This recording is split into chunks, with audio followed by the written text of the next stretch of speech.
झारखंड में कोरोना से संक्रमित मरीजों की मौत का आंकड़ा 500 के पार कर चुका है। सुबह में मंगलवार रात तक मिले 52,296 मरीजों में से 503 मरीजों की मौत हो चुकी है। हालांकि राष्ट्रीय औसत 1.68% के मुकाबले राज्य में मृत्यु दर 0.90 अभी कम है। राज्य का एकमात्र जिला पूर्वी सिंहभूम ऐसा है जहां मृत्यु दर राष्ट्रीय औसत से ज्यादा है। अब तक मिले 95 से 54 मरीजों में पूर्वी सिंहभूम में 226 मरीजों की मौत के साथ यहां मौत का प्रतिशत 2.36 पहुंच चुका है। मौत प्रतिशत के मामले में धनबाद 1.10 दूसरे और साहिबगंज 0.94 तीसरे स्थान पर है। मृतकों की संख्या के मामले में रांची वैसे तो दूसरे स्थान पर है, लेकिन मौत की प्रतिशत की बात करें तो रांची में अब तक महज 0.7% मरीजों की मौत हुई है। राज्य का एकमात्र जिला जामताड़ा ही ऐसा है जहां अब तक एक भी मौत की पुष्टि नहीं हुई है।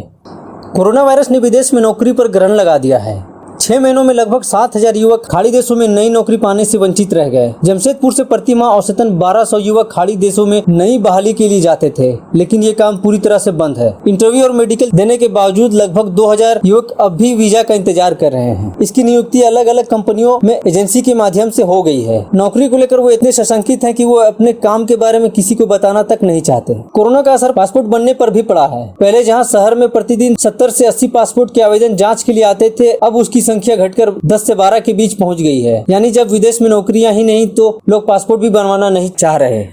झारखंड सरकार अगर राजी हो तो झारखंड में पिछड़ा वर्ग समुदाय से आने वाले लोगों को राज्य सरकार की नौकरियों में 36% आरक्षण मिल सकता है। झारखंड में पिछड़े वर्गों के लिए राज्य आयोग ने इसकी अनुशंसा की है। आवश्यक प्रक्रिया पूरी करने के लिए इसे मुख्यमंत्री कार्यालय को भेज दिया है। आयोग ने राज्य सरकार को पिछड़े वर्गों के लिए सरकारी नौकरियों में अधिकतम 50% सीट तक आरक्षित रखने की छूट दी है। झारखंड में पिछड़ा वर्ग से आने वाले लोगों को सरकारी नौकरियों में अभी 14% आरक्षण मिलता है। झारखंड में पिछड़ा वर्गों के लिए राज्य आयोग जल्दी ही इसके बारे में विस्तृत प्रतिवेदन राज्य सरकार को भेजेगा। आयोग की ओर से विभिन्न राज्यों में पिछड़े वर्गों के आरक्षण के लिए किए गए प्रावधानों के प्रति भी राज्य सरकार को भेजी जाएगी। में भी मुख्यमंत्री कार्यालय को अवगत कराया जाएगा।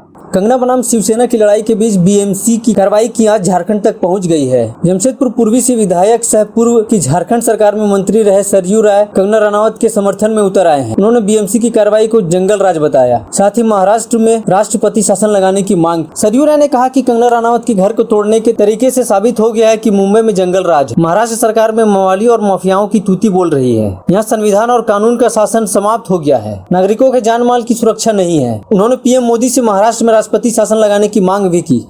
रांची सदर थाना क्षेत्र स्थित खोरहा टोली में बारिश पानी के तेज बहाव में बहने वाली बाइक सवार युवक का 2 दिनों बाद भी कुछ पता नहीं चला है। बुधवार को भी स्वर्णरेखा नदी में एनडीआरएफ की टीम ने युवक को ढूंढने का प्रयास किया, लेकिन सफलता नहीं मिली। बता दें कि हजारीबाग निवासी उमेश राणा 2 दिन पहले कोकर के खोरहा टोली स्थित पुलिया से बाइक बारिश के बाद उफनाई नाले के पानी में बह गया था।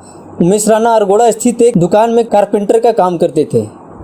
बिहार विधानसभा चुनाव को लेकर तेजस्वी यादव ने बेरोजगारी को सबसे बड़ा मुद्दा बनाया है। केंद्र और राज्य सरकार को बेरोजगारी के मुद्दे पर घेरने के लिए तेजस्वी ने बुधवार को रात 9 बजे राबड़ी आवास पर अपनी मां और बड़े भाई तेज प्रताप के साथ लालटेन जलाया। तेजस्वी के इस आह्वान को जबरदस्त जन समर्थन मिला। इस दौरान तेजस्वी ने नीतीश सरकार के ऊपर जोरदार हमला भी बोला।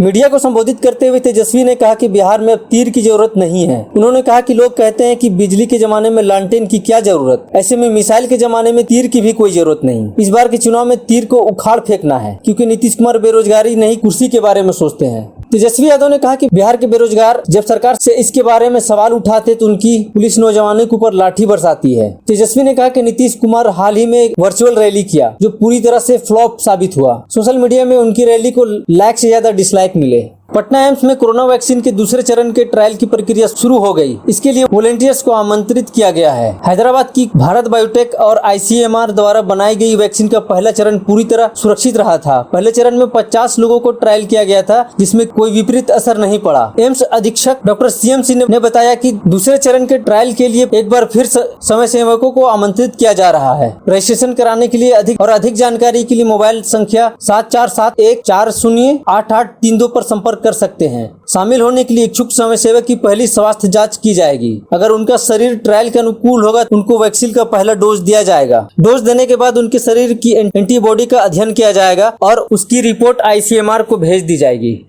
वरिष्ठ नेता और पूर्व केंद्रीय मंत्री रघुवंश प्रसाद सिंह की तबीयत फिर से बिगड़ गई, जिसके बाद इलाज के लिए उन्हें दिल्ली स्थित एम्स के आईसीयू में शिफ्ट कराया गया है। मिली जानकारी के मुताबिक पिछले कई दिनों से वो दिल्ली के एम्स में भर्ती थे। हालात बिगड़ने के कारण अब उन्हें एम्स के आईसीयू में शिफ्ट किया गया है। बीते दिनों राजद के अंदरूनी कलह से नाराज होकर पार्टी के राष्ट्रीय उपाध्यक्ष के पद से इस्तीफा देने को लेकर रघुवंश प्रसाद सिंह बिहार की सियासत में चर्चा में आए थे। इससे पहले बीमार होने से पहले रघुवंश प्रसाद सिंह कोरोना संक्रमित पाए जाने के कारण पटना के एम्स में भर्ती हुए थे। फिलहाल रघुवंश प्रसाद सिंह का इलाज दिल्ली स्थित एम्स में चल रहा है।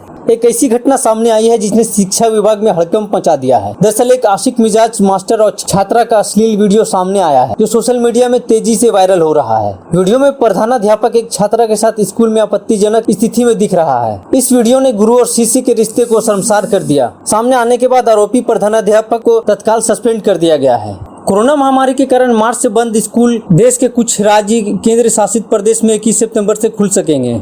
केंद्र सरकार ने अनलॉक 4.0 के तहत 21 सितंबर से 9वीं से लेकर 12वीं तक की कक्षाओं को आंशिक रूप से खोलने की इजाजत दे दी है। पटना के डीएम कुमार रवि ने आदेश जारी करते हुए कहा कि जिले में कंटेनमेंट जोन से बाहर 21 सितंबर से कक्षा 9वीं और 12वीं तक के छात्रों के लिए शिक्षण संस्थान को खोलने की अनुमति दे दी गई है। हालांकि नीतीश कुमार की अगुवाई वाली बिहार सरकार ने 30 सितंबर तक बंद रखने का फैसला किया है। इसके अलावा राष्ट्रीय कौशल प्रशिक्षण संस्थान, औद्योगिक प्रशिक्षण संस्थान में कौशल या उद्यमिता प्रशिक्षण में कौशल या औद्योगिक प्रशिक्षण हेतु 21 सितंबर से संचालन की अनुमति रहेगी।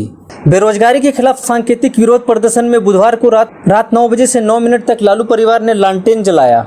तेजस्वी के आह्वान पर राज्य भर में बेरोजगार युवकों ने दिया, मोमबत्ती और लालटेन जलाकर रोजगार देने की मांग। बेरोजगारी के खिलाफ बिहार ही नहीं बल्कि उत्तर प्रदेश से लेकर सिंगापुर तक लालटेन जलाया गया। पटना में 10 सर्कुलर रोड स्थित राबड़ी आवास के बाहर रात 9 बजे लालू परिवार ने लालटेन जलाया। तेज प्रताप, तेजस्वी और राबड़ी देवी ने 9 मिनट तक लालटेन लेकर खड़े रहे। उनके साथ राजद समर्थ लालटेन लेकर खड़े दिखाई दिए। उधर दूसरी ओर तेजस्वी की बहन रोहिणी आचार्य ने भी सिंगापुर में अपने घर पर लालटेन जलाया।